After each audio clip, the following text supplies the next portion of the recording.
Part 5. Justin. Sometimes I think my head is so big because it is so full of dreams. John Merrigan Burnett Pomerances, The Elephant Man. Olivia's brother. The first time I meet Olivia's little brother, I have to admit I'm totally taken by surprise. I shouldn't be, of course. Olivia's told me about his syndrome, has even described what he looks like. But she's also talked about all his surgeries over the years.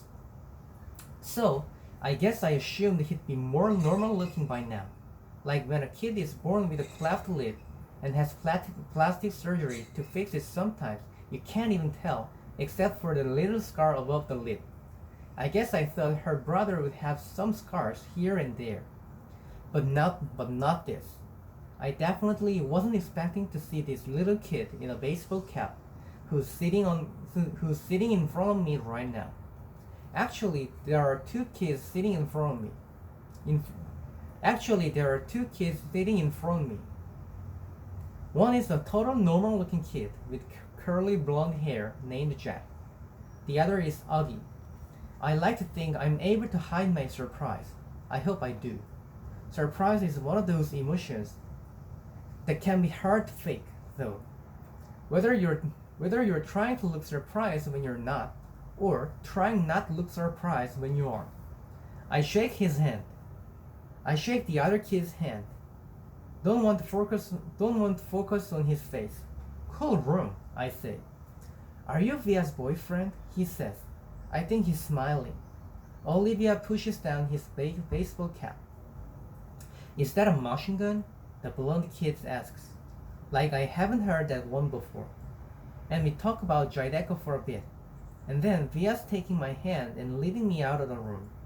As soon as we close the room behind us, we hear them laughing. I'm from Brooklyn, one of them sings. Olivia rolls her eyes as she smiles. Let's go hang out in my room, she says. We've been dating for 2 months now. I knew from the moment I saw her, the minute she sat down at our table in the cafeteria, that I liked her. I couldn't keep my eyes off of her. Really beautiful, with olive skin and the bluest eyes I've ever seen in my life. At first, she acted like she only wanted to be friends. I think she kind of gives off that vibe without even meaning to. Stay back. Don't even bother. She doesn't flirt like some other girls do. She looks you right in the eye when she talks to you, like she's daring you. So I just kept looking her right in the eye too, like I was daring her right back. And then I asked her out, and she said yes, which rocked. She's an awesome girl, and I love hanging out with her. She didn't tell me about August until our third date. I think she used the phrase a craniofacial abnormality to describe his face. Or maybe it was craniofacial anomaly. I know the one word she didn't use was deformed, though, because that word would have registered with me. So what did you think? She asks me nervously the second we're inside her room. Are you shocked? No, I lie. She smiles and looks away. You're shocked. I'm not, I assure her. He's just like what you said he'd be. She nods and plops down on her bed. Kind of cute how she still has a lot of stuffed animals on her bed. She takes one of them, a polar bear, without thinking and puts it in her lap. I sit down on the rolling chair by her desk. Her room is immaculate. When I was little, she says, there were lots of kids who never came back for a second play date. I mean, lots of kids. I even had friends who wouldn't come to my birthdays because he would be there.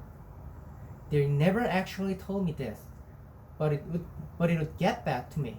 Some people just don't know how to deal with Augie, you know? I know. It's not even like they know they are being mean, she asks. They were just scared. I mean, let's face it, his face is a little scary, right? I guess, I answered. But you're okay with it?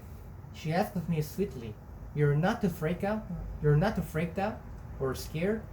I'm not freaked out or scared. I smiled. She nods and looks down at the polar bear on her lap. I can't tell whether she believes me or not, but then she gives the polar bear a kiss on the nose and tosses it to me with a little smile. I think that means she believes me, or at least that she wants to.